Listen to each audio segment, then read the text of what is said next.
নমস্কার বন্ধুরা, সকলকে আমার চ্যানেলে স্বাগত। রাজ্যের সমস্ত ধরনের সরকারি কর্মচারীদের পাশাপাশি সমস্ত ধরনের পেনশনার বা ফ্যামিলি পেনশনারদের ডিএ সংক্রান্ত বিষয়টি এই মুহূর্তে সুপ্রিম কোর্টে বিচারাধীন অবস্থায় রয়েছে এবং এই মামলাটি পুনরায় 7ই মে 2025 অর্থাৎ আগামী 7 তারিখ উঠতে চলেছে শুনানির জন্য। কিন্তু শুনানির ঠিক আগেই সুপ্রিম কোর্ট থেকে এই ডিএ কেস নিয়ে এই মুহূর্তে একটি অত্যন্ত গুরুত্বপূর্ণ আপডেট বেরিয়ে এসেছে। কি সেই খবরে কি বলা হয়েছে সকল কিছু আজকের ভিডিওতে বিস্তারিতভাবে আলোচনা করব। ভিডিওটি সুপ্রিম কোর্টের ডিএ মামলা সংক্রান্ত অত্যন্ত গুরুত্বপূর্ণ, তাই প্রথম থেকে শেষ পর্যন্ত অবশ্যই ধৈর্য সহকারে দেখবেন এবং ভালো লেগে থাকলে অবশ্যই একটি লাইক করবেন এবং সকলের সঙ্গে শেয়ার করবেন। আর সেই সাথে এই চ্যানেলে যদি প্রথমবার হয়ে থাকেন এই রকমের ইনফরমেটিভ ভিডিও আরও দেখার জন্য যারা এখনও পর্যন্ত এই চ্যানেলটিকে সাবস্ক্রাইব করেননি তারা অবশ্যই চ্যানেলটিকে সাবস্ক্রাইব করে নিতে ভুলবেন না। তাহলে চলুন ডিএ মামলা সংক্রান্ত কোন আপডেটটি বেরিয়ে এসেছে সেটির ব্যাপারে আমরা বিস্তারিত জেনে নিই।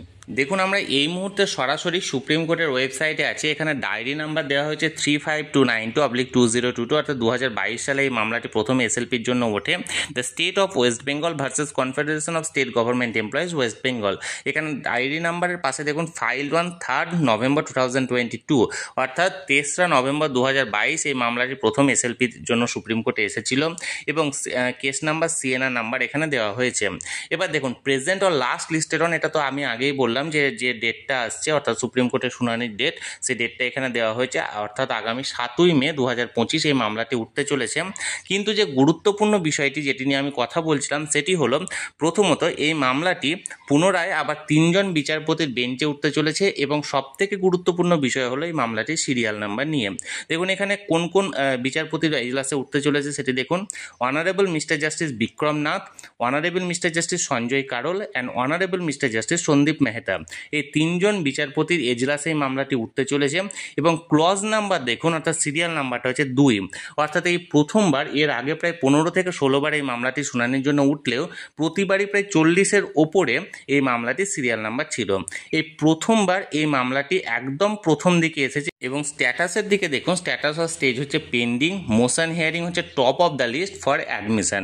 অর্থাৎ এই মামলাটি ওই দিন অর্থাৎ 7/5/2025 একদম টপের দিকে আছে শুনানির জন্য। অর্থাৎ যে মানে সময়ের অভাবে মামলাগুলি শুনানির জন্য হয়ে ওঠে না, বিচারপতিরা যেটা বলেন সেটা আশা করি এই ডেটে যে এরকম কোনো কিছু ঘটবে না আমরা আশা করতেই পারি, কারণ 2 নম্বর সিরিয়ালে আছে এবং প্রথম দিকে আশা করি 10টা থেকে 10:30টার মধ্যে এই মামলাটি উঠতে চলেছে।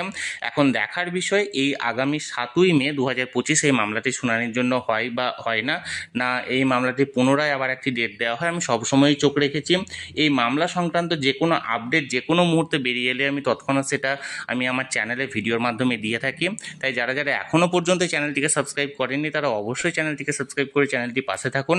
আর ভিডিওটি ভালো লেগে থাকলে অবশ্যই একটি লাইক করুন এবং সকলের সঙ্গে শেয়ার করুন। আর অবশ্যই চ্যানেলটিকে সাবস্ক্রাইব করে রাখুন। ধন্যবাদ, দেখা হচ্ছে পরের ভিডিওতে।